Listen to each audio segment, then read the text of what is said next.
Hi friends, welcome to my channel.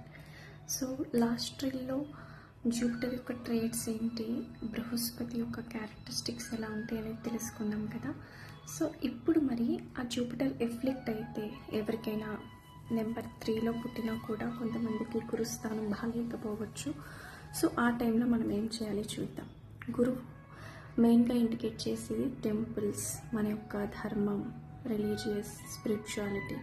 So మనం వాటితో ఎంత కనెక్షన్గా ఉంటామో, ఎంత భగవంతుడితో దగ్గర సంబంధం కలిగి ఉంటామో అంత మన జూపిటర్ స్ట్రాంగ్ అవుతుంది. అంటే ఆలయాలు నీకు ఫ్రీక్వెంట్గా సందర్శించడం కావచ్చు, ఆలయ దర్శనం చేసుకుంటూ ఉండడం, అలాగే స్పిరిచువల్ ఆర్గనైజేషన్స్లో ఏదైనా మనకంటూ శక్తి అనుసారంగా సేవ చేయడం, మనస వాచ కర్మన ధన రూపేణ అన్ని రకాలుగా.